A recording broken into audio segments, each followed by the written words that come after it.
Hey, this is my, I think the last video where I'm going to talk about my nieces.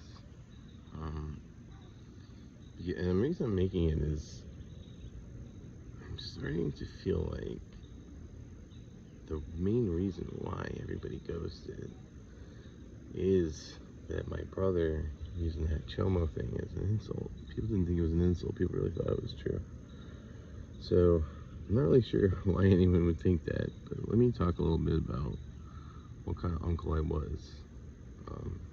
And some of the shortcomings I had, and some of the good things. So I was definitely a fun uncle. I definitely like to spend time with my nieces. But I was always really worried because there were times when I was kind of afraid to even talk to them because I was afraid I would say something that they would remember for the rest of their life that would like bother them, because there were things that my parents said that were awful that I remember forever, and I can think of one time when I think I did hurt my nieces. It wasn't in the way that Jeremy's saying, but so basically they were in the back seat of my Prius, the one that got taken away by my dad because he's a vicious asshole. But Jeremy was using it and we were taking the kids around. And the older one was making fun of the younger one because she couldn't read. But hear me out, she's only 5, so like you're allowed to not be able to read when you're 5, and she was like 7. So 2 years makes a big fucking difference in like educational level at that age, right? So anyways, making fun of her, and this niece, the older one, thinks I'm real smart. She likes that about me. So I turned around and I said, I had this disturbing conversation. I asked, like, if she can't read, why don't you help her learn? And she said something about, like, why would I do something that doesn't help me? Like, how do I benefit? And I was like, well, you benefit a lot. It's your sister, and you could read books together. But even in life, like this, anytime you do good things for people, it benefits you. It really does. You might not see it directly. It might be a system that it goes through, but it'll always come back to you. And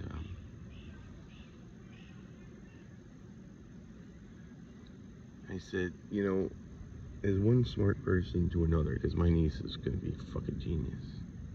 I can tell. So as one smart person to another, you should know this. There will always be somebody smarter. And so if you go around using your intelligence to belittle people, you will never be the smartest, but you will be alone. You'll be very lonely and have no friends. There's always somebody smarter. And I think that this was an important thing to tell that niece, but she just rolled her eyes and stuck out her tongue or something. But what sucked was, later I was sitting at the counter helping the other niece with some homework, and we were sort of, I think we were also messing with like a truck and an inclined plane, and sort of talking about why things happened the way they did. And she got frustrated and said she can't do it. And I said, you can do it. You're incredibly smart. And she said, yeah, but there's always somebody smart. And I was like, oh no, that wasn't for you, that was for the other one. And now the wrong one internalized it. And so look, I was always very afraid that something I would do or say would hurt them. So like the idea that whatever he's saying, like, that I was responsible for whatever Todd did, is like so fucking bizarre. And if anybody knew anything about the way I was an uncle, they would know that was not a thing. And I guess the thing that really hurts is, if somebody's being held at gunpoint not to talk to me, that's understandable that they wouldn't talk to me, or if they, but like, if this whole thing was just that Jeremy started a rumor and people believed it, like, there's ways that could be solved. And so I ended up reaching out to someone important who ghosted, and I said that I gave the offer. I said, I'll take a polygraph and maybe we can see who's lying for real. Because I just don't understand how everyone could believe that. But they do, so let's just solve it. Let's take a polygraph.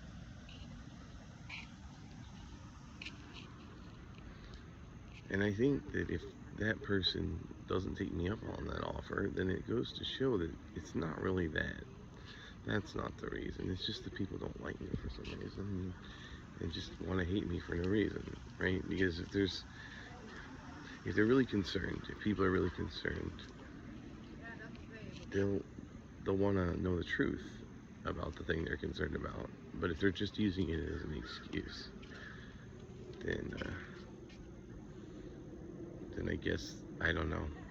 It's hard for me to understand hating someone for no reason, but that's my idea. I keep saying it, let's do a polygraph, because that way it's not my word. And also the idea, if you want to do my word against Jeremy's, and you look at the habits of each of us of lying, my mom used to say that I never lied, and that's like not true, but I think what she was trying to say is that I don't lie to hurt people, and I don't lie to get out of responsibility for things, which is true.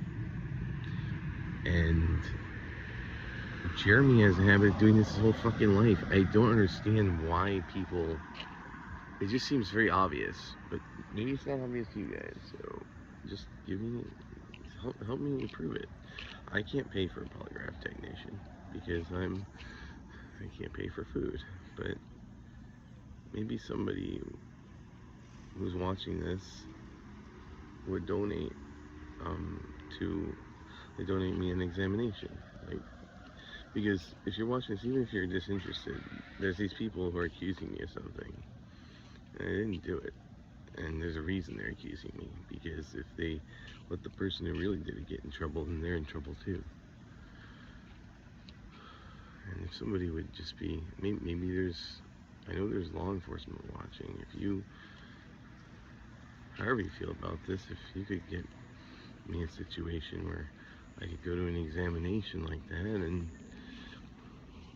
then maybe it won't be my word against my brother's, it'll be scientific. That's what I think. But yeah, I guess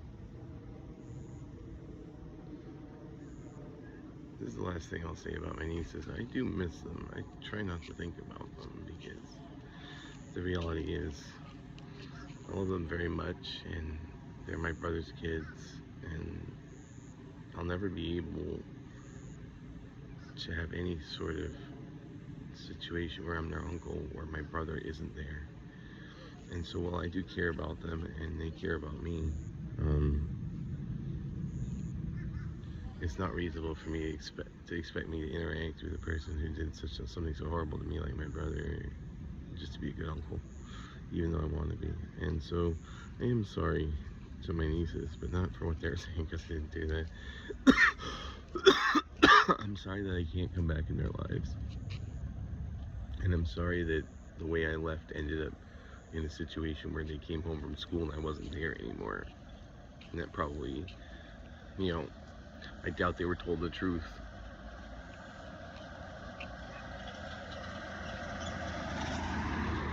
I just don't get it. I don't get a lot of this, but I'm trying to come up with solutions for the parts I do get, so that's it.